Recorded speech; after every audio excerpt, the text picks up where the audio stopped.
జై శ్రీరామ్. నేను మొన్న బొర్కాలో జరిగే దారుణాల గురించి వీడియో చేశాను కదా.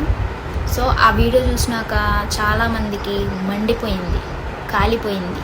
నా ఇన్బాక్స్లోకి వచ్చి నన్ను మా అమ్మని బూతులు తిడుతూ కొందరు డాష్ నా కొడుకులు మెసేజ్లు పెట్టారు. కొంతమంది అయితే నన్ను రేప్ చేస్తా అని చెప్పారు. ఇంకొకడైతే నా మీద ఏకంగా కేసే పెట్టేసేసాను, మతానికి సంబంధించి ద్వేషించే విధంగా మాట్లాడుతున్నానని చెప్పి, బాంబ్ బ్లాస్ట్లకు సంబంధించి, లేకపోతే సెక్షువల్ అబ్యూజ్ అంట నేను ఎవరిని చేశానో మరి అవన్నీ కేసు పెట్టా అని చెప్పి నాకు ఇన్బాక్స్లోకి వచ్చి బెదిరింపులు చేశారు. అందరూ వాళ్ళే, అందరూ మెసేజ్లు చేసింది, కామెంట్లు చేసింది, నన్ను బెదిరించింది అందరూ ముస్లిమ్సే. స్క్రీన్ షాట్స్ ఇంకా ఉన్నాయి, నేను మీకు పెడతాను.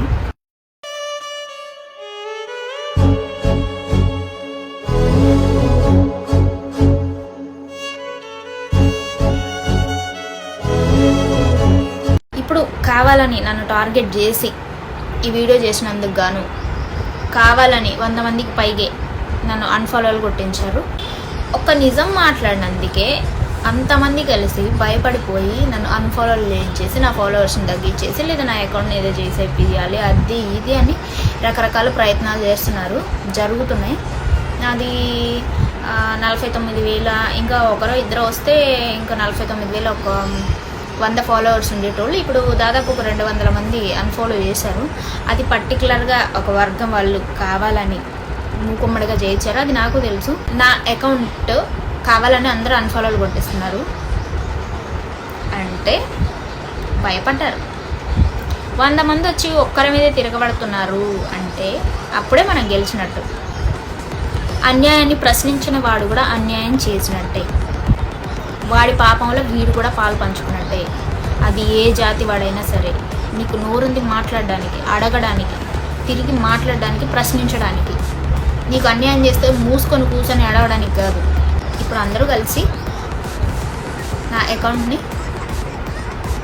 అన్ఫాలో చేయించారు. అంటే ఏంటి, ఫాలోవర్స్ లేకపోతే నేను మాట్లాడినని, లేకపోతే ఆడపిల్ల ఏం చేస్తుంది, ఏడుస్తుంది. ఓకే, నేను ఏడుస్తా, ఎందుకంటే ఇట్లనే ఒక ఫేక్ దొంగ నా కొడుకు ఏదో చేసి నాది 100K ఫాలోవర్స్ ఉన్న ఒక ఫేస్బుక్ పేజ్ని హ్యాక్ చేశాడు. ఏడ్చా, బాధపడ్డా, రికవరీ చేసుకోవడానికి నానా ప్రయత్నాలు చేశా, బట్ అవలా. అట్లని నేను బాధపడలా, అంటే పోయిన దాని గురించి బాధపడ్డాను, బట్ నాకు తిరిగి సంపాదించుకునే గట్స్ ఉన్నాయి.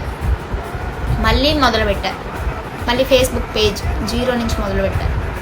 ఇప్పుడు 20,000 మంది ఫాలోవర్స్ పైన ఉన్నారు. నా ఫేస్బుక్ అకౌంట్లో 15,000 మంది ఫాలోవర్స్ ఉన్నారు. ఇంకా మోజ్లో 92,000 మంది ఫాలోవర్స్ ఉన్నారు.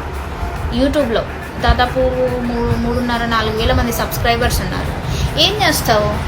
ఓకే, నువ్వు అన్నీ ఏదో చేసినా మళ్ళీ నీ 0 నుంచి మొదలు పెడతావు. ఏం చేస్తావు చెప్పు?